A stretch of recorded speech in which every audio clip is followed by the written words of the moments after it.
resultados falsos. ¿Tienes su micrófono encendido? No, ya empezamos. ¿Ya?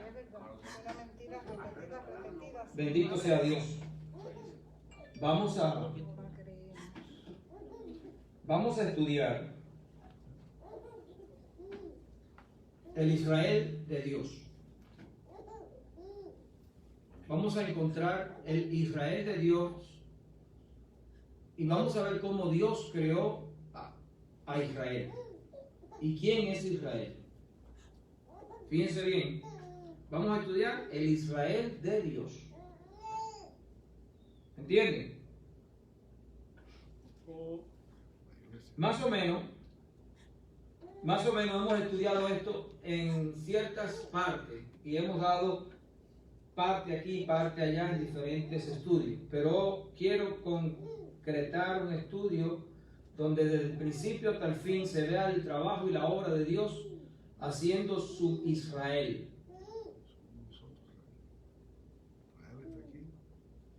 Como te dije, hemos dado diferentes enseñanzas. Hoy vamos a concretar esto un poco más. Creo que me van a coger 2 o tal vez 3 enseñanzas. Primero quiero saber, ¿quién sabe lo que significa la palabra Israel? Nadie.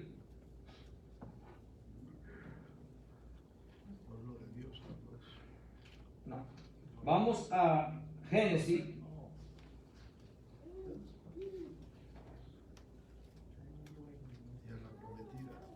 Perdón. Sí. Tierra prometida. Génesis.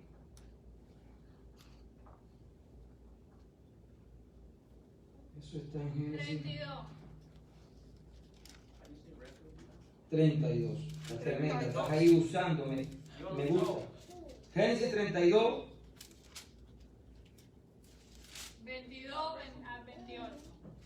Dios luchó con hombres. Amén.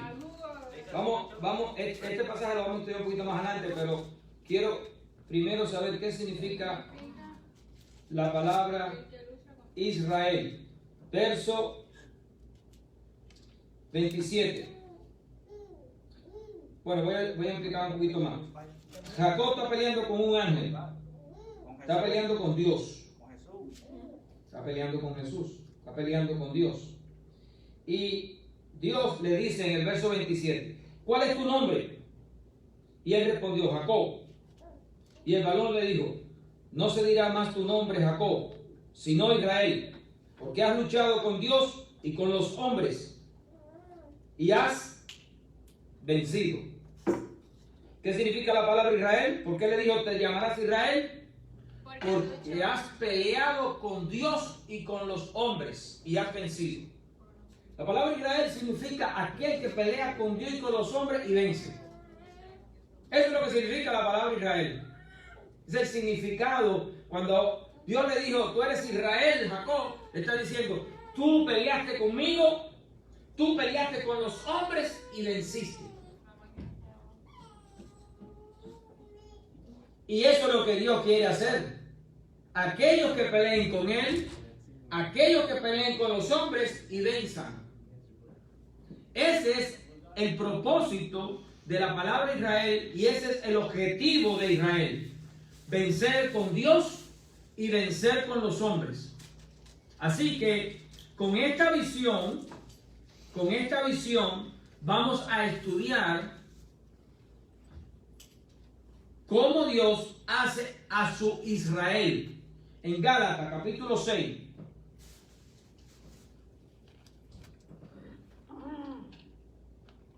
En Gálatas capítulo 6, esto es una introducción lo que estoy dando. Gálatas capítulo 6, para ubicarnos hacia dónde vamos. Allí en el capítulo 6, desde el verso 11 en adelante, dice el Señor Dios Todopoderoso.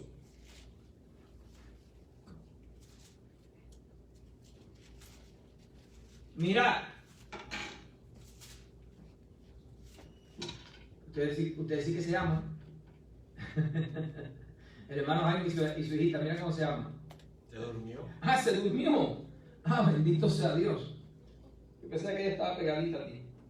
Bueno, ella siempre está pegadita. Qué bueno. Dice, mirad con cuán grandes letras os escribo de mi propia mano. Todos los que quieren agradar en la carne. ¿Qué significa querer agradar en la carne? Vamos a ver si entendemos. ¿Qué significa querer agradar a Dios en la carne? Obra. Obras. Buscando hacer obras. Hacer en la carne lo que uno busca, ¿para qué? Para que Dios se sienta bien con ellos. Todos los que quieren agradar a Dios en la carne. Ahora, ¿cómo yo puedo agradar a Dios en la carne? ¿Qué es lo que yo tengo que pensar si yo quiero agradar a Dios en la carne? Obediencia. Obediencia. ¿Quién más? En la carne. ¿Qué usted piensa? Si tú dices, bueno, yo quiero agradarle a Dios en la carne. Pero tengo que primero saber qué es lo que el Dios quiere que haga. Amén. Porque si yo hago de mis propias ganas, entonces no lo va a agradar nunca. Perfecto. Con esa respuesta que ha dado mi hermana, ahora, ¿dónde consigo lo que a Dios le agrada que yo haga con mi carne? La palabra de Dios. Ok, pero hay una parte específica de la palabra de Dios que es donde se agrada con la carne. Eso se lo enseñé hace como 2 meses. Orar. ¿Quién piensa un poquito ahí? Oh, el siervo inútil. Repite de nuevo la pregunta. Ok, la hermana dice que yo tengo que saber, La palabra de Dios, para poder obedecer. sí, Correcto. que yo tengo que saber qué es lo que Dios quiere que yo haga para yo agradarlo con mi carne, porque son las obras de mi cuerpo. Mandamiento. Ahí va. ¿Cómo se conoce? ¿Cómo una persona conoce que puede agradar a Dios con su carne? Con la ley. La ley nos dice si hace todas estas cosas me agrada. Si hace todas estas cosas viviréis. ¿Para qué fue dada la ley? ¿No fue para que el hombre agradara a Dios? En parte. ¿Sí o no? ¿O no lo ven? Haz esto, no hagas aquello, haz esto, no hagas aquello, no hagas esto. ¿Qué significa eso? Eso significa agradar a Dios en la carne. La ley es la manera de agradar a Dios en la carne. Todavía no lo saben mis hermanos. La ley. Porque cuando hablamos de la palabra, estamos hablando de completa palabra. No, porque la palabra también habla de la fe, que es la manera perfecta de agradar a Dios. Pero la ley es la manera de agradar a Dios en la carne. Esa es la manera perfecta de agradar a Dios en la carne, con la ley. Pero, ¿podemos cumplir la ley? No. Entonces sabemos lo que le pasa a la ley.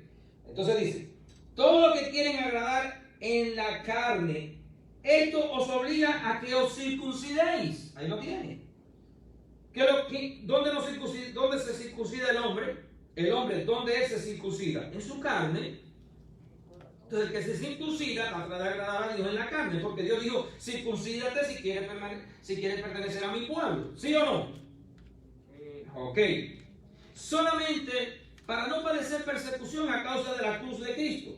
Porque los judíos perseguían a los cristianos que no se circuncidaban y que predicaban la fe.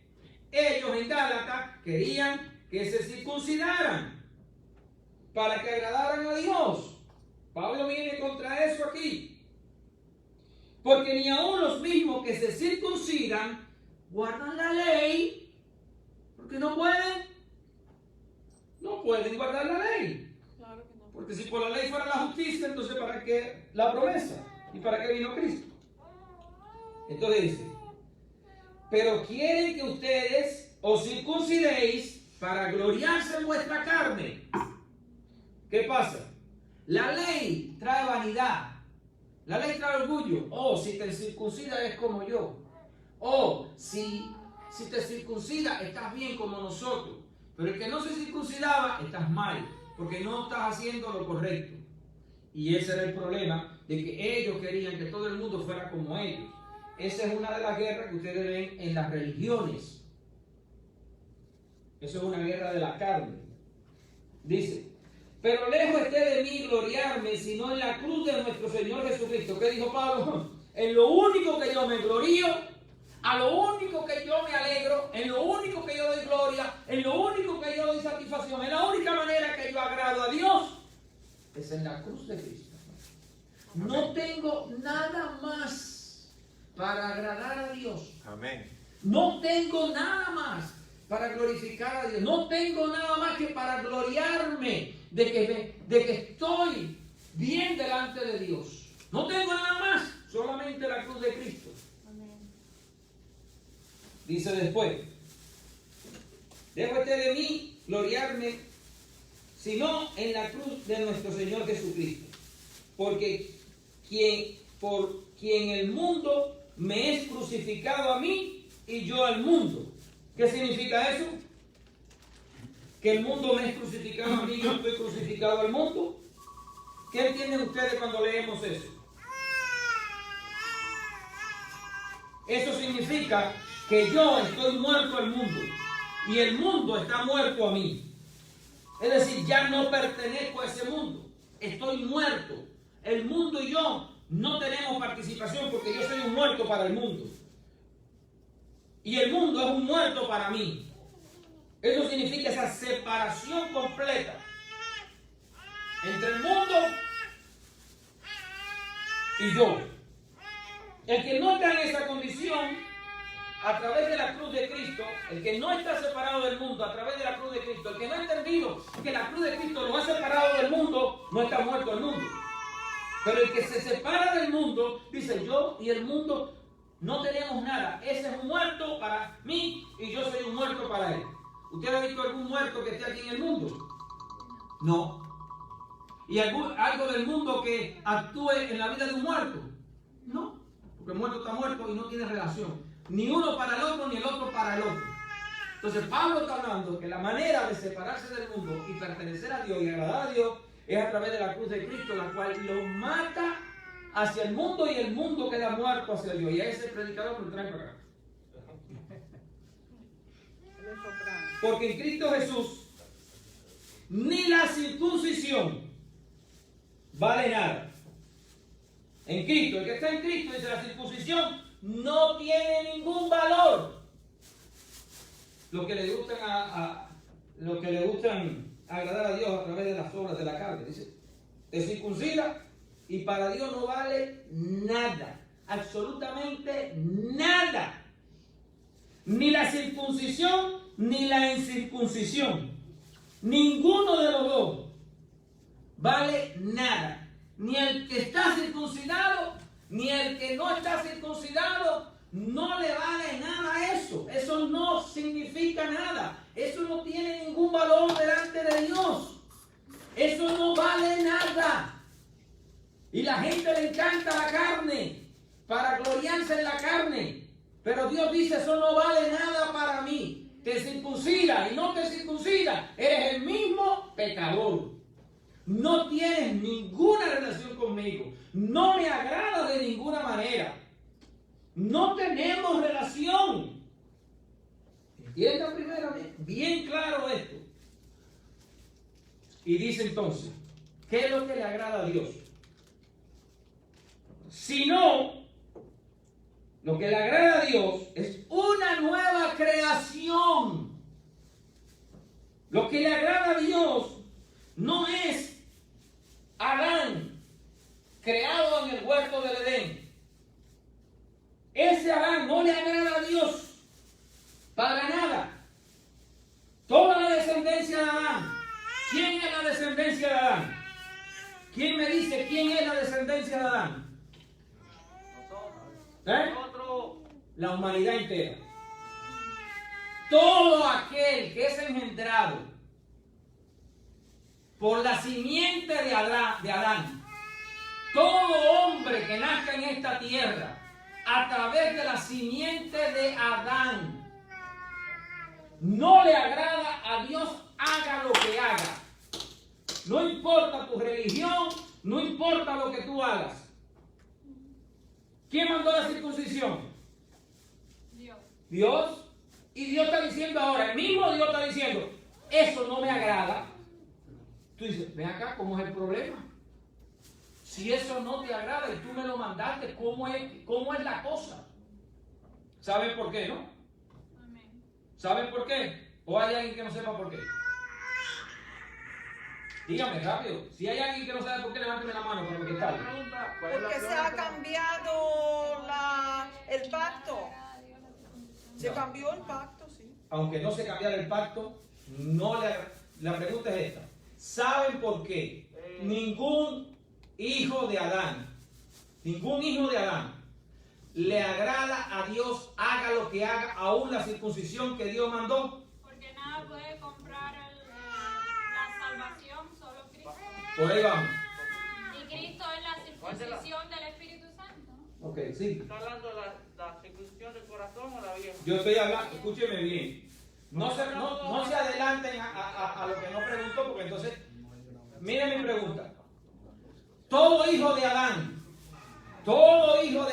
toda la humanidad, haga lo que haga, aún haga la circuncisión, como el hebreo, Ajá.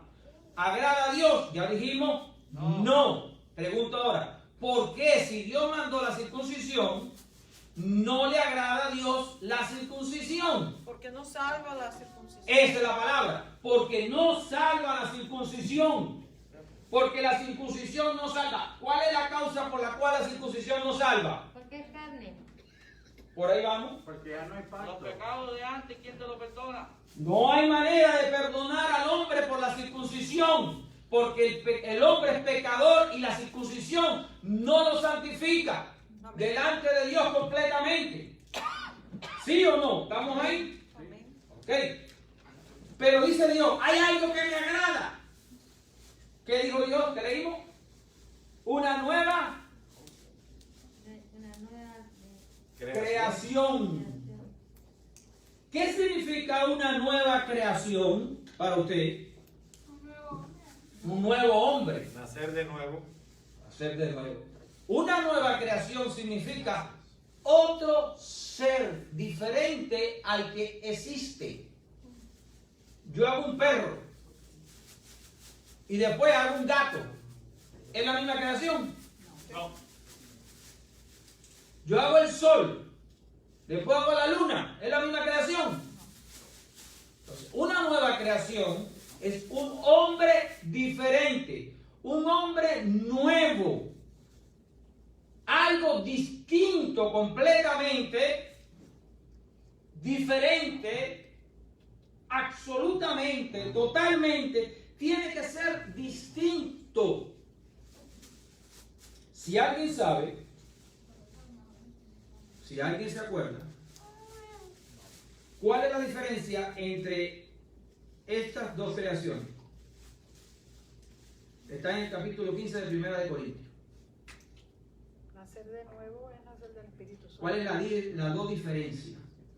¿Qué es lo que los diferencia? Sí, por ahí vamos, pero ¿qué es lo que lo hace distinto? El bautismo. ¿Eh? El bautismo. No, Corrupción. El pecado. no. ¿Qué es lo que lo hace diferente? Sí, todas esas cosas son. Pero ¿cómo dice? Esta es una creación y esta es otra creación. La Espíritu materia Santo. prima. La materia prima. Ahí es donde está la sustancia. El primer hombre es creado Está hecho de tierra. de la tierra. El segundo Adán es creado Por el Espíritu. por el Espíritu Santo. Ahí es donde está. Esa es la base de diferenciar las dos creaciones. Uno es tierra, el otro es espíritu vivificante. Son dos seres diferentes. Si yo cojo tierra, y yo hago el hombre, y después, como nosotros, vuelves a coger tierra y hacen la mujer, ¿se parecen? Sí. No se parecen. ¿Por qué? Porque usted no se parece a mi hermano. Usted tiene pecho, usted tiene otra figura, usted tiene otra cara, usted es diferente. En el aspecto físico tenemos ciertas Pero, similitudes. pero usted- la materia es la misma. ahora bien, fíjate, pero la misma materia, lo que me estoy refiriendo es que el físico no nos hace iguales. La mujer se ve mujer, el hombre se ve hombre. Pero la creación esa es la misma, porque nacieron de la misma materia. El hombre nace de la tierra, lo hacen de la tierra, y después la mujer la hace del hombre. Es la misma sustancia. ¿Me entienden?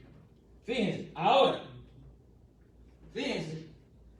Por eso lo que yo quería que usted viera la diferencia entre la creación de hombre y mujer que físicamente se ven diferentes, pero sustancialmente son las mismas. Ahora, voy a lo al revés. Jesucristo parece tierra. No. Parecía tierra. No. Cuando estaba en la tierra. Bueno, parecía, porque Parecía tierra, parecía un Adán cualquiera, un Adán, igual que otro hombre. El mismo. Usted pone a Jesús en aquella época. Hermano, ¿tenemos demasiado frío? No, yo soy con frío. Ok, no, porque yo también tengo fresco No, aquí. pero hay frío, sí. Yo siento frío, sí. Yo también. Yo creo que ahí, Yo también estoy sintiendo frío. fíjense, Jesús, la apariencia de Jesús, puesta Jesús al lado de otro hombre, usted dice, ese es un hombre. Gracias. Usted no va a decir otra cosa. Pero Jesús decía, yo soy Dios. Yo soy Dios. ¿No fue así? Entonces, ¿cómo le van a decir? Pero ¿cómo tú eres Dios si tú has nacido de una mujer? Si tú eres de la familia de José, si tú eres igualito que nosotros, ¿cómo es que tú eres Dios? ¿Dónde era que estaba la diferencia entre aquellos hombres y Jesús? ¿En que no se parecían? No. ¿Dónde estaba? En la esencia del Espíritu Santo. En el La ADN. sustancia del En la sustancia con la cual fueron hechos los dos. ¿Quién engendró a Jesús? el Espíritu Santo. Entonces el Espíritu Santo es la sustancia de Jesús. Amén. Vamos por ahí. Ya tenemos dos hombres, dos creaciones. El deseo de Dios es hacer su Israel. Y aquí vamos a ver, con esta introducción, perdón, no he terminado. Dice, sino una nueva creación. Verso 16. Oigan lo que dice aquí el Espíritu Santo. Y a todos los que anden conforme a esta regla. ¿A cuál regla? ¿A cuál regla? Si están leyendo conmigo, deben de hablar, por favor. ¿A cuál regla? Y todos los que anden conforme a esta regla. ¿Cuál regla?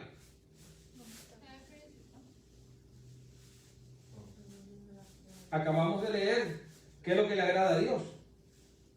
Circuncisión, incircuncisión o una nueva creación. una nueva creación. La regla es todo el que ande de acuerdo a la nueva creación. Todo el que ande de acuerdo a la nueva creación, ¿qué sucede? Le agrada a Dios. Dice, paz y misericordia sean a ellos. ¿A quién? A todos los que anden de acuerdo a esta regla. La nueva creación. Pero pone coma. En el hebreo no hay coma, pero en el español sí. Coma. Es decir, ahora viene otra parte. Primero, todos los que anden conforme a la nueva creación, paz y misericordia para ellos. Coma. Y al Israel de Dios. ¿No se están dando cuenta aquí que hay una pequeña separación entre todos los que andan de acuerdo a esta regla y todos los que son Israel de Dios? ¿Qué les parece? ¿No se ve una pequeña diferencia? Si no tuviera la coma, a todos los que andan de acuerdo a esta regla, el Israel de Dios. Pero ahí pusieron una coma. No sé si está bien puesta o está mal puesta. Y déjenme explicar. En el hebreo, en el griego, no existe en el hebreo, en el griego, no sé si en el griego no existe también la coma. No me acuerdo ahora. De verdad tendría que investigarlo. En el hebreo no. Pero creo que esto fue escrito en griego. Si fue escrito en griego está bien. Si no fue escrito en griego, fue puesta esa coma por las personas. Los que vienen traduciendo la palabra. Ahora, aquí hay dos partes que yo analicé. Si dividimos las personas que están de acuerdo a esta regla en dos partes. Una parte son ellos y dentro de ellos está también el Israel de Dios. Vamos a estudiar de todas formas el Israel de Dios. Y pensando cómo se hacen estas personas, vamos a llegar a una conclusión. Que estas personas que anden de acuerdo a la voluntad de Dios, escuchen bien, pueden llegar a ser el Israel de Dios y puede hacer que no lleguen a ser el Israel de Dios. Eso lo vi en las 10 vírgenes que tenían el Espíritu Santo, que habían sido nuevas criaturas Y no las 5 llegaron a ser el Israel de Dios. Las 5 no entraron, se quedaron fuera. También lo podemos ver en aquellas personas que el Señor le dio talentos. Y hubo uno que recibió un talento y tampoco llegó a ser bendecido por Dios. Sin embargo, recibió el talento para trabajar para Dios. Y no hizo lo que tenía que hacer.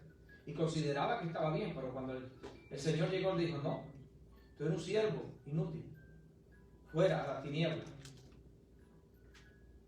Es decir, que si a través del Espíritu Santo de la nueva creación se va a hacer el Israel de Dios, sí. Sí se va a hacer. Sí se está haciendo y sí se va a llegar a hacer. Ok. Espero que no sea mucho la información que le estoy dando. Y vamos a ver. Vamos a ir en Génesis 32. Ya vimos que el Señor llamó a Jacob. ¿Con qué nombre? Israel. Israel. ¿Por qué? Porque luchaba con Dios. Porque luchó con Dios y contra los hombres. Y no solamente luchó, venció. Venció. Es muy importante entender, venciste. Porque eso es lo que significa la palabra Israel. Luchaste y venciste. ¿Me entienden?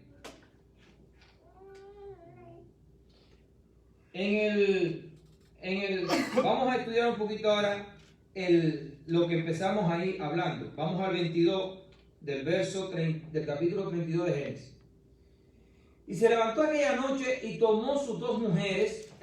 La historia es que Jacobo viene de casa de su suegro, huyendo, porque su suegro lo maltrataba y no le daba la paga que le correspondía. Lo engañó muchas veces y él trabajó muchos años para él fielmente. Y Jacob empezó a ser un hombre justo, porque Jacob fue un mentiroso, engañó a su hermano, falseó, engañó a su padre.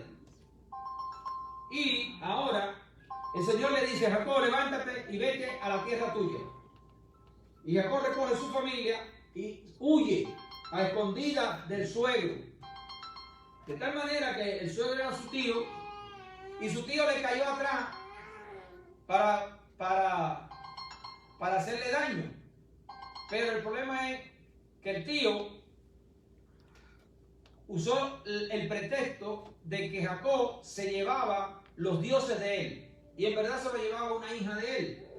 Y cuando el tío llegó, la hija que tenía los dioses, para que ustedes vean, lo puso en una canasta, se sentó arriba de él, y cuando llegó el papá y le dijo: párate, dijo: papá, tengo el tiempo de las mujeres. Y como eso era una maldición, eso era parte de maldición en la mujer, parte de pecado de la mujer, dada por la ley. Antes de dar la ley ya las mujeres sabían eso. Le dijo: ok, no te pares. Y ahí ocultó su pecado, ocultó los dioses. Pero no solamente ese era el enemigo de Jacob, sino que delante, hacia donde él iba, estaba Esaú, su hermano, al que él le había quitado la primogenitura por medio de los frijoles que le dio. Y Esaú había prometido matar a su hermano Jacob. Cuando mi padre muera, yo le voy a cortar la cabeza a mi hermano por lo que me hizo. Y por eso él huyó a la tierra de su tío, y allí se casó con sus primas, hermanas. Entonces, cuando llega el tiempo, Dios lo llama y le dice: vete para la tierra otra vez. Y Jacob, obedeciendo a Dios, va para esa tierra, pero sabiendo que su hermano lo está esperando para matarlo. Porque su hermano quería matarlo. Y él sabe que su hermano quiere matarlo. Cuando él llega a ese arroyo, que la palabra es bajo, como dice aquí, vamos a leer, dice que Jacob, y se levantó aquella noche y tomó sus 2 mujeres y sus 2 siervas y sus 11 hijos, y pasó el vado de Jacob. El vado de Jacob es un lugar que el río permite que tú puedas pasar. No es muy profundo, y por allí tú puedes pasar. Entonces Jacob toma sus 2 mujeres y sus 2 siervas. Esas siervas son siervas de la mujer. Y sus 11 hijos pero también eran mujeres de Jacob. Ya Jacob tenía 11 muchachos. Y pasó el vado de Jacob. Los tomó pues e hizo pasar el arroyo a ellos y a todo lo que tenía. Es decir, él venía con animales, venía con riqueza, él era rico, traía muchas ovejas, traía mucha riqueza. Pasó sus esposas, pasó sus hijos, pasó toda su riqueza y se quedó de este lado del arroyo. Jacob se queda del lado acá del arroyo. Y dice, a todo lo que tenía. Así se quedó Jacob solo. Se queda solo sin nadie, lo manda adelante. Y luchó con él un varón hasta que rayaba el alba. Cuando él se queda empezó en la noche, llegó un varón y se enfrenta a Jacob. Y Jacob se enfrenta a él. Y viene una lucha entre estos dos seres. Jacob y aquel varón que estaba allí. Y cuando el varón vio que no podía con él, es decir, el varón que está peleando con él se da cuenta que no puede con Jacob. Que Jacob está peleando con él y está peleando la noche entera. Y el hombre se mantiene firme, firme, firme y no lo suelta. Mira lo que dice. Tocó el sitio del encaje de su muslo, aquí. Lo tocó aquí donde tenemos el encaje del muslo. En lo que le llamamos nosotros la cadera o la cintura, aquí debajo de la cintura.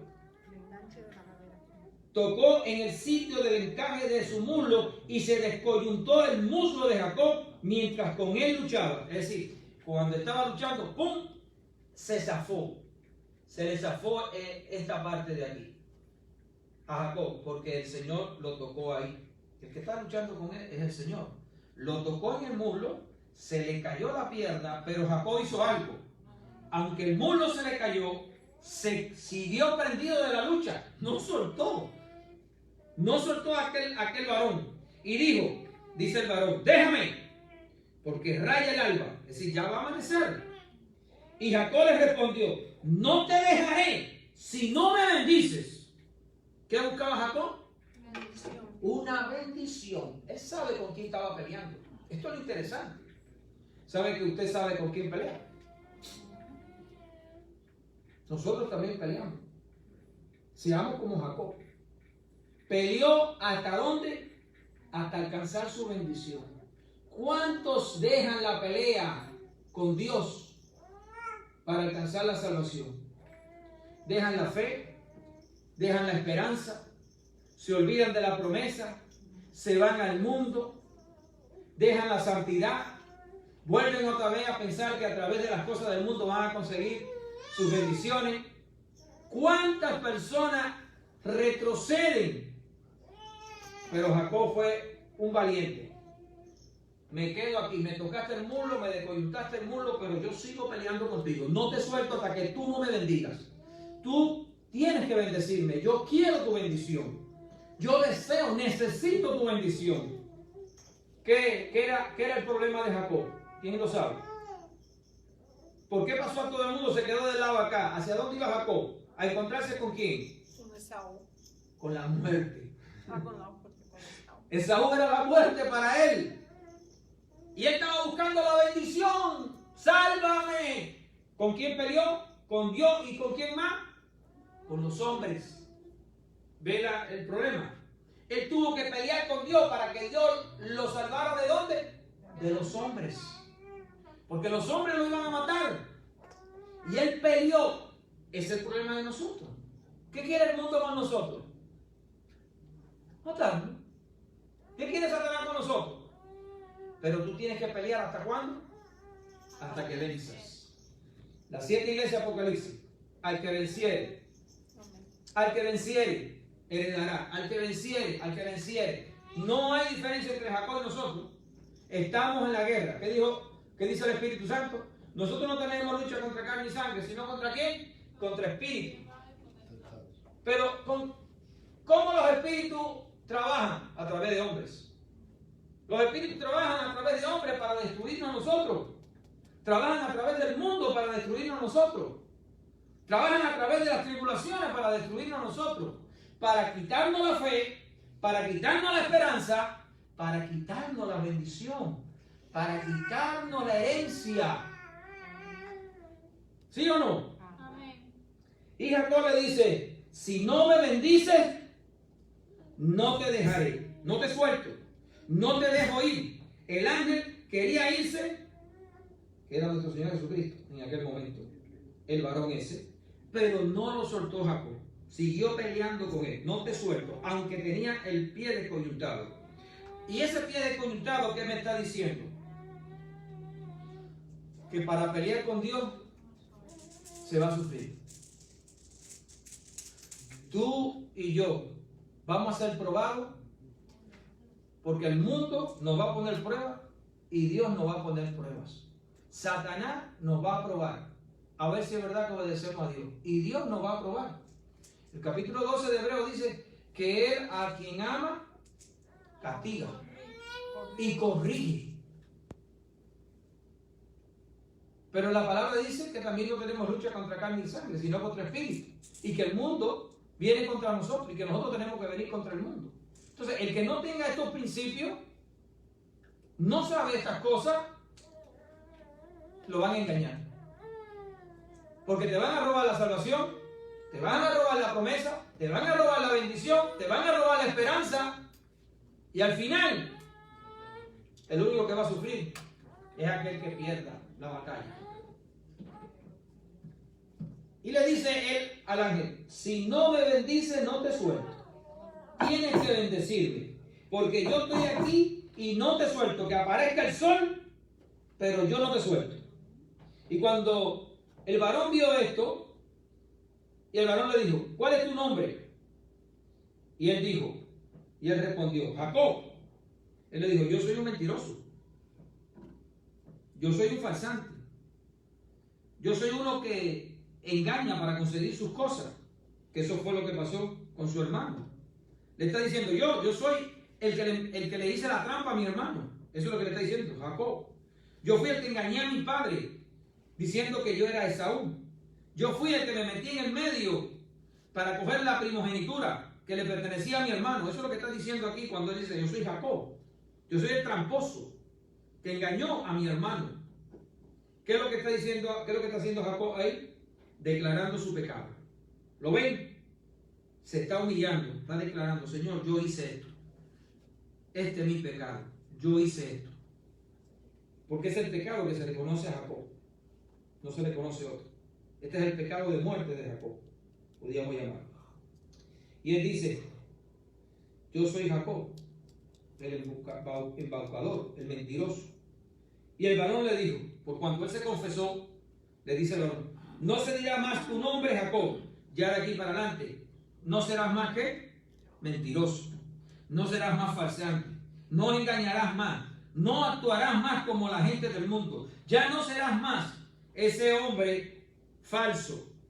De aquí en adelante ya no eres más Jacob, sino Israel. Por primera vez aparece el nombre Israel, porque has luchado con Dios y con los hombres y has vencido. Por eso tiene el nombre de Israel, porque fue el hombre que peleó con Dios, con los hombres y venció. Y ese es el hombre que Dios está buscando. Ok, voy a darle un poquito de visión del futuro a esta situación. Jesucristo peleó con Dios. No. ¿Usted cree que no? ¿Y quién puso toda la maldición sobre Jesús? ¿Y quién estuvo allí diciéndole al Señor Padre, quita de mí esta copa? Señor, no ponga sobre mí todo este dolor, no ponga todo este sufrimiento. Señor, por favor. No tuvo que pelear con Dios en su cuerpo para cumplir esos mandamientos cuando Dios le estaba diciendo, te voy a hacer maldito. Y él decía, pero Señor, me vas a hacer maldito, ¿por qué me abandonas? Si yo no he hecho nada. Entiendan, todos nosotros tenemos que pelear con Dios. ¿Por qué? Porque Dios quiere matar al hombre por cuanto el hombre es pecador. ¿Están entendiendo esto? Todo hombre es pecador y es enemigo de Dios. ¿Y qué dijo Dios al que peca? La paga del pecado, ¿qué es lo que es? Muerte. ¿Y qué había sobre Jesucristo? ¿Pecado o no había pecado?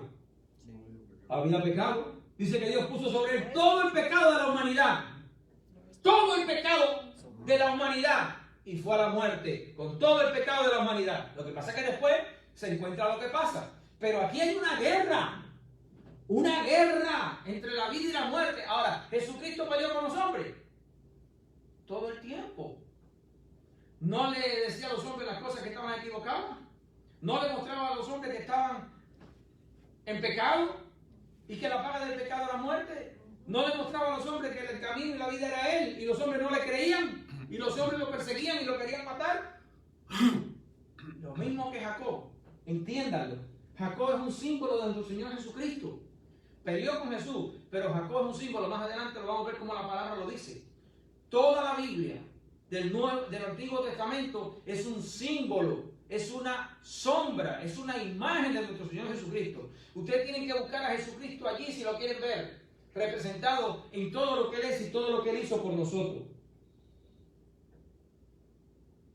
Ahora, Jacob es un símbolo de nuestro Señor Jesucristo. Y el nombre de Jacob es Israel, el que peleó con Dios y con los hombres y venció. Jesús venció. Ahora, Jacob, decimos que Jacob peleó con Dios. Pero Jacob, ¿qué es lo que fue que se quitó de encima al pelear con Dios? ¿Qué se quitó? Ahí lo estamos viendo. ¿Qué se quitó? Que lo acabo de decir. Se quitó la muerte. Se quitó la muerte que venía su hermano para él. Jesús, al pelear con Dios, se quitó la muerte, venció la muerte. No lo pudo tocar la muerte, que es lo que mata al hombre. ¿Qué es lo que mata al hombre? ¿Qué es lo que separa al hombre de Dios? La muerte, el pecado. Jesús la venció. Jacob venció. Y por eso le dijo, tú has peleado con el hombre y has peleado conmigo. Y venciste. Venciste. Fuiste fiel. Porque la vida de obediencia es una pelea. Es una pelea. ¿Por qué? Porque nosotros queremos hacer lo malo. Y Dios dice a lo bueno. Entonces tú estás peleando entre lo malo y lo bueno. Jesús tuvo que perfeccionarse en la obediencia. Nosotros nos perfeccionamos en la obediencia. Eso es una guerra que tenemos en nuestra alma. Entonces, cuando el ángel le dice, tú te has llamado de hoy en adelante Israel, porque has luchado con Dios y con los hombres y has vencido. Este punto es donde empieza la creación de Israel. De aquí en adelante, el plan trazado por Dios, pensado por Dios e imaginado por Dios y que Dios está poniendo en plan, empieza para formar su Israel. Lógicamente, desde que está la tierra haciéndose, los cielos y la tierra, los ángeles y todo eso es el plan de formar a Israel. El Génesis de los 7 días del Génesis son la formación, son la creación para formar Israel. Todo está basado en crear a Israel. Y lo vamos a ver después, más adelante. Dice más el Señor. Entonces Jesús, dice Jacob, le pregunta en el verso 29. Y dijo, declárame ahora tu nombre. El varón le dice, dame tu nombre. Y Jacob dice, soy Jacob. Y dice, declárame ahora tu nombre.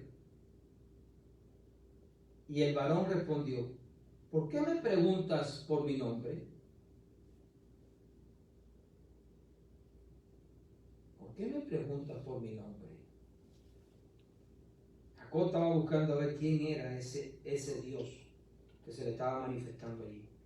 Él quería conocer el nombre, pero el nombre de él es tan grande, él no se lo llegó a decir ahí. Tú lo sabes, yo soy el Dios de tus padres, en otras palabras. ¿Por qué tú me preguntas mi nombre si tú sabes quién es el Dios de Abraham, quién es el Dios de Isaac? Tú sabes quién es. Y me estás preguntando mi nombre. Tú sabes con quién estás peleando. Es decir, se le está revelando el Señor. Y lo bendijo allí. Allí le dio la bendición. Y llamó Jacob el nombre de aquel lugar Peniel, que significa vi el rostro de Dios. Vi el rostro el lugar donde él peleó con aquel varón. Jacob dijo, vi el rostro de Dios. Así que él sabía con quién estaba peleando. ¿Entiendes? Entonces aquí hemos visto cómo empieza la vez primera que el Israel se empieza a formar. Porque dice allí, porque dijo Jacob, vi a Dios cara a cara y fue librada mi alma. Mi alma fue librada porque vi a Dios cara a cara.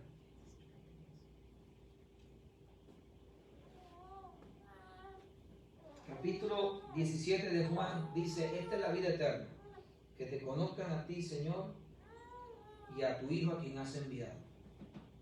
Nosotros veremos y vemos cara a cara a nuestro Señor a través de Jesucristo. El Señor estaba allí y Jacob dijo, vi la cara de Dios, lo vi a Él. Y dice que cuando había pasado Peniel, cuando salió de aquel lugar, de donde él peleó con el ángel, le salió el sol y cojeaba su cadera. Se quedó con el testimonio de la cojera. Para que él supiera con quién había peleado, Dios le dejó un testimonio. Le dio un testimonio allí. Bueno, hasta ahí eso es lo que me interesa. Ahora, vamos a ver Israel ahora un poquito diferente. En el capítulo, no me diga que yo no puse el capítulo este. En Génesis,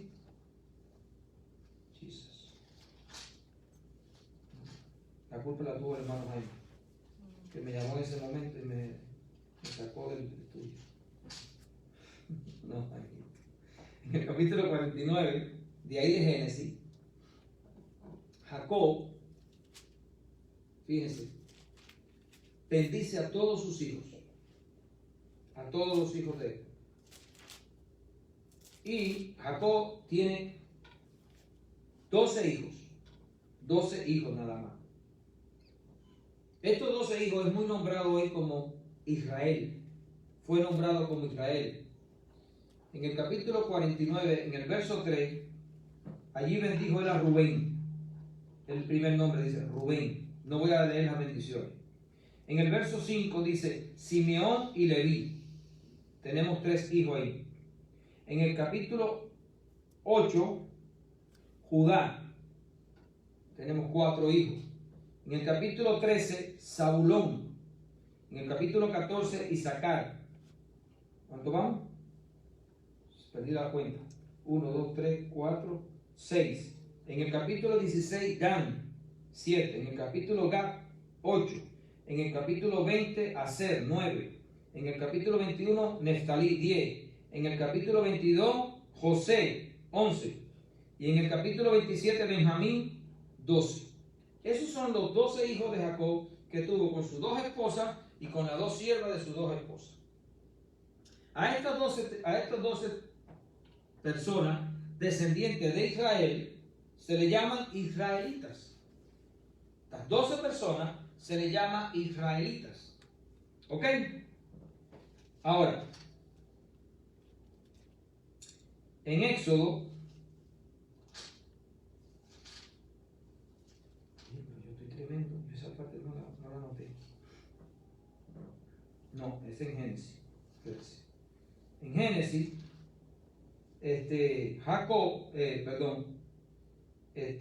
José, en el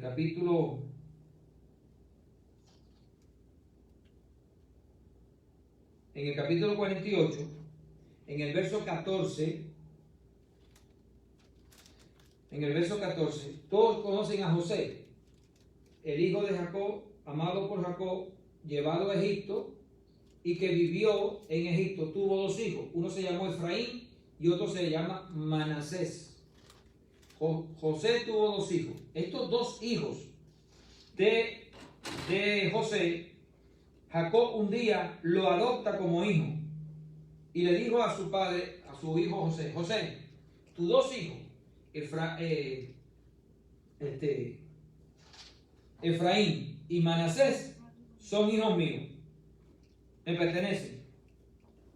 Y los bendijo Jacob, los bendijo a los 2, les dio una bendición a cada uno. No me voy a meter en esa área porque no, que cruzó los brazos, esa cosa no nos importa ahora. La cuestión es que los bendice, y en su bendición él lo adopta como hijo. Entonces ahora, en vez de 12, tienen 14 hijos. En vez de 12 hijos, Jacob tiene 14. Quiero que entiendan esto. Tiene 14 hijos. Ahora, vamos a ver cómo Dios quiere que vivan estos 14 hijos de Israel en la vida en esta tierra. Y vámonos a números. Vámonos a números. Número 2. El libro de Números, capítulo 2. En el capítulo 2 de Números, yo no le voy a leer todo, pero vamos a ver lo importante. Ok. Habló Jehová a Moisés, verso 1, y a Aarón diciendo, los hijos de Israel, fíjense bien, los hijos de Israel. ¿Quiénes son los hijos de Israel? Los 12 hijos de Israel más los 2 hijos de José. ¿Entendemos? Son 14 hijos. Habló Jehová a Moisés y a Aarón diciendo, los hijos de Israel acamparán cada uno junto a su bandera, bajo las enseñas o la insignia de la casa de su padre, la bandera de la casa de su padre. Alrededor del tabernáculo de reunión acamparán. Ahora, lo primero que quiero que sepan esto. Cuando Dios le dijo a Moisés esto, le enseñó en el Monte Santo, en Sinaí, cómo él lo iba a hacer. Y le dijo, yo te voy a mostrar y vas a hacerme esto de acuerdo al modelo que tú has visto aquí. Y le mostró el modelo. Le mostró todo lo que tenía que hacerse donde Dios iba a habitar, es decir, el tabernáculo donde Dios habitó en el desierto y habitó en Israel por muchos años hasta que se hizo el templo de Salomón. Y le dijo, mira bien lo que yo te estoy enseñando, esto está en el cielo, él lo vio, esto estaba en el cielo, esta es la visión del cielo, esto es lo que yo quiero que tú me hagas. Y aquí Dios empieza a decirle lo que él está viendo y se lo señala de esta manera. Le dice,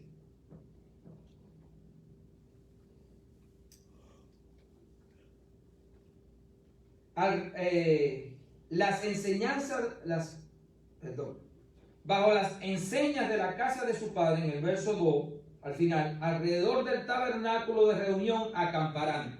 Es decir, ponme el tabernáculo era algo cuadrado, más o menos, y alrededor de ese tabernáculo, tú me vas ahora a organizar a los hijos de Israel.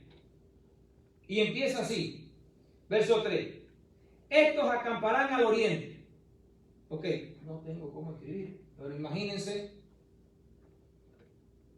un cuadrado, el tabernáculo, norte, sur, este y occidente. Dice, al oriente, al este, la parte este, tú me vas a poner a Judá, a Isaacar y a Zabulón. 3 tribus. Judá, Isaacar y Zabulón. En el medio, aquí el tabernáculo, y aquí me pone 3 tribus al este. Después dice, al sur, me vas a poner a Rubén, a Simeón y a Gad. Aquí abajo, me vas a poner a Rubén, a Simeón y a Gad. 3 tribus. Una tribu aquí, otra tribu aquí, otra tribu aquí. Aquí una tribu, una tribu, una tribu. Ahora, al oeste, en el verso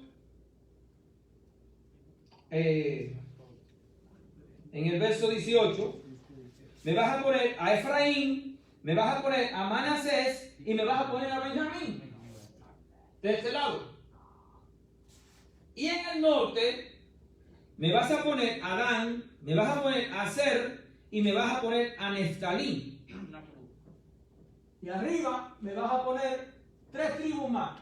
Así que está en un cuadro. Este cuadro es el tabernáculo. 3 tribus, 3 tribus, 3 tribus y 3 tribus. ¿Cuántas tribus hay? 14. No. 12. 4, 12. Son 12. 12 tribus hay ahí. Hay 12 tribus. 12. No hay. Hasta el momento tenemos 12 tribus. Pero. Es una cruz. ¿Eh? Es una cruz. Sí, eso lo dicen por la cantidad de personas. Pero ya eso es otra cosa. No. Eso que está diciendo el hermano que es una cruz es que han sacado por las cantidades de personas que habían en cada tribu. Y cuando tú lo pones las cantidades de personas, se forma como una cruz. Porque hay más personas hacia el sur que hacia el norte. Y las personas que están al este y al oeste son más o menos las mismas. y se forma como una cruz. Entonces de ahí han visto que eso se parece a una cruz y tiene una relación con la muerte de nuestro Señor. Pero lo interesante aquí es que hasta el momento tenemos 12 tribus, pero Jacob adoptó 2 personas y eran 14. ¿Qué pasó? ¿Dónde está el problema? Voy aquí. Aquí hay que buscar ahora dónde está la otra tribu esta. ¿Quién la sabe? ¿Falta una tribu aquí que no fue mencionada? Yo la estoy para afuera. No. La tribu que no es mencionada aquí se llama Leví. Mira, Leví no fue mencionado. Pues son sacerdotes. ¿Eh? Son sacerdotes. Con Leví son 13. Ya. Pero Leví no es mencionado hasta el momento. Hasta el momento no es mencionado. Ahora, en esta situación, Leví no son contados. ¿Qué se dijo de Leví? ¿Quién sabe lo que se le dijo a Leví? Que ellos eran para el servicio del sacerdote. Ok. ¿Dónde Dios le dijo que pusiera a Leví? Ok. Dios le dice a David, a Moisés, los levitas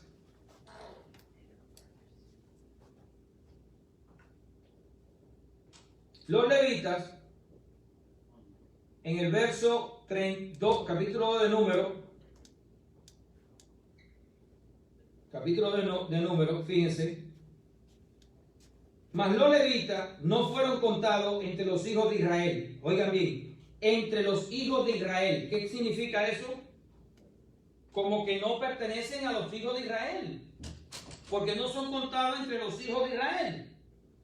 Verso 33.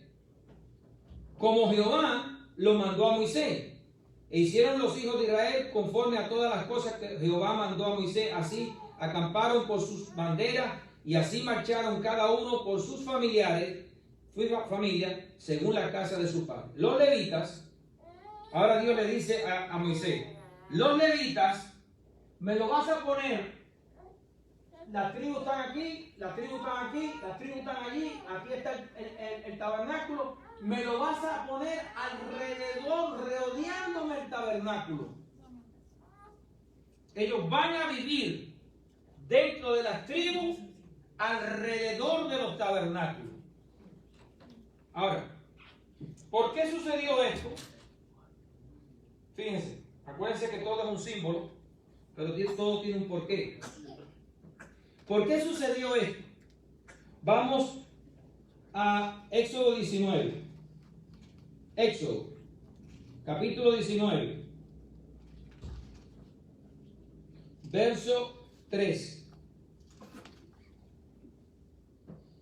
Y Moisés subió a Dios, y Jehová lo llamó desde el monte diciendo, así dirás a la casa de Jacob y anunciarás a los hijos de Israel, vosotros visteis lo que hice a los egipcios y cómo los tomé sobre las alas del águila y os he traído a mí. Ahora pues, si diereis oído a mi voz y guardareis mi pacto, vosotros seréis mi especial tesoro sobre todos los pueblos, porque mía es toda la tierra. Vosotros me seréis un reino de sacerdotes. ¿A quién le dijo eso Dios? ¿Eh? No oigo. Estamos leyendo ahí. ¿A quién se lo dijo? A los levitas. No, Señor. Voy otra vez. Y Moisés subió a Dios y Jehová... Moisés. No, escucha, leamos, hermano. Y Jehová lo llamó desde el monte diciendo, así dirás a la casa de Jacob y anunciarás a los hijos de Israel. ¿A quién le está hablando él? A los hijos de Israel. A todas las 14 tribus que habían. A todo el mundo. Todo lo que sacó de Egipto. Todo el mundo que salió de Egipto. Todo el mundo que salió de Egipto. ¿Qué le dijo Dios? Ustedes serán mis sacerdotes en el mundo. No se lo dijo a los levitas.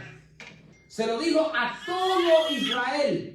Ustedes son mi especial tesoro. Ustedes son mis sacerdotes en el mundo. Ustedes son mis sacerdotes. ¿Qué significa? Ustedes son los que pueden venir a mí y hablar conmigo e interceder delante de mí. ¿Estamos entendiendo? Amén. No se lo dijo a la levita, se lo dijo a todo el mundo.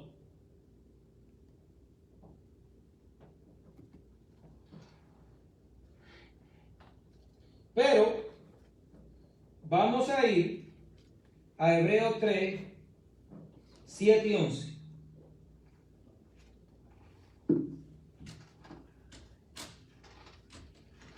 Hebreos 3, 7. Dice, por lo cual, como dice el Espíritu Santo, no como dice cualquiera, sino como dice el Espíritu Santo, si oyeres hoy su voz, no endurezcáis vuestros corazones, como en la provocación, en el día de la tentación en el desierto, donde me tentaron vuestros padres, me probaron, y vieron mis obras 40 años, a causa de lo cual me disgusté contra esa generación. La generación que salió de Egipto y estuvo 40 años en el desierto. ¿Qué pasó con ellos? ¿Entraron en la tierra prometida? Murieron. ¿Por qué? Porque a Dios no le agradó. Hubo una causa, ahora se la voy a mostrar. A causa de lo cual me disgusté contra esa generación y dije, siempre andan vagando en sus corazones y no han conocido mis caminos. Andan en lo que ellos tienen en sus corazones. Eso pasa en la iglesia. Hay quien anda de acuerdo a su corazón y no de acuerdo al corazón de Dios. Eso pasa hoy. Me disgusté con ellos y no han conocido mis caminos. Por tanto, juré en mi ira, no entrarán en mi reposo. Y muchas de las personas que están en la iglesia no van a entrar en el reposo. Después lo vamos a ver más adelante. Pero Dios habló contra esa generación y en el capítulo 7, verso 38, dice ahí, de Hechos, en los Hechos, perdón, en el capítulo de los Hechos, Pablo, hablando de aquella misma historia, dice en el capítulo 7, verso 38, Pablo dando la historia del pueblo de Israel, dice, este es aquel Moisés que estuvo en la congregación en el desierto con el ángel que le hablaba en el monte Sinaí y con nuestros padres y que recibió palabra de vida que darnos, al cual nuestros padres no quisieron obedecer, sino que le desecharon y en sus corazones se volvieron a Egipto. Cuando dijeron a Aarón, haznos dioses que vayan delante de nosotros, porque a este Moisés que nos sacó de la tierra de Egipto, no sabemos qué le haya acontecido. ¿Ustedes se acuerdan qué significa que volvieron a Egipto? Hicieron dioses que habían en Egipto. ¿Qué fue lo que hicieron? El becerro. El becerro. Un dios egipcio. Ahorita vamos a ver un poquito más sobre esto. Entonces hicieron un becerro y ofrecieron sacrificio al ídolo. Y en las obras de sus manos se regocijaron. Porque empezaron a bailar, a divertirse delante de su Dios. Y gritaban que ese era su Dios. Y Dios se apartó. ¿Qué pasó cuando ellos hicieron eso? Dios se apartó de ellos y los entregó a que rindiesen culto al ejército del cielo. ¿Quién es el ejército del cielo? Los demonios. Como está escrito en el libro de los profetas, ¿acaso me ofreciste víctima y sacrificio? Dijo Dios, Israel. ¿Tú me ofreciste víctima y sacrificio a mí cuando yo te llamé? ¿O se lo hiciste a Moloch? ¿Se lo hiciste a los demonios? Dice, en el desierto por 40 años, casa de Israel. Oye bien, le está hablando a la casa de Israel. Antes bien, llevaste el tabernáculo de Moloch, este demonio, y la estrella de vuestro dios Renfán. Esos son dioses egipcios. Figura que os hiciste para adorarlas. Os transportaré pues más allá de Babilonia. Vamos a terminar ahí. Estamos viendo cómo este pueblo le falta a Dios en el monte Sinaí. Vamos hasta el momento, vamos a terminar aquí, hasta el momento, porque vamos a seguir el próximo el próximo domingo, vamos a ver aquí que el pueblo, vamos a empezar aquí, Israel rompió el pacto que Dios le había dado. Los 10 mandamientos ya Dios se lo había dado. Dios le había dado ya enseñanzas a ellos sobre la idolatría y sobre todo. Y ese Israel se volvió rebelde y rompió el pacto con Dios y Dios le dijo, ustedes no van a entrar en mi reposo. Por eso ahorita leímos que no entraron en su reposo. Ese Israel que hoy en día tristemente, por no entender la obra de Dios, muchos están creyendo que es el Israel de Dios. Y están pensando que ese Israel es el Israel que Dios está haciendo. Están tan confundidos. ¿Por qué? Porque la palabra de Dios no viene por estudiar la Biblia. Por eso la misma palabra dice que la letra mata y el espíritu vivifica. Y el espíritu es el que da la revelación de la verdad. Y vamos a ir poquito a poco descubriendo la verdad sobre el verdadero Israel. ¿Cuál es el Israel de Dios? ¿Dónde va a estar el Israel de Dios? ¿Cómo va a ser formado el Israel de Dios? Aquí estamos poniendo primero las pautas de cómo Dios empieza a formar su Israel. Porque ese es el propósito de Dios. Formar el Israel de Dios. Aquellos que están de acuerdo a él y viven de acuerdo a esta regla. Una nueva creación. Una nueva creación. Esto es un poquito...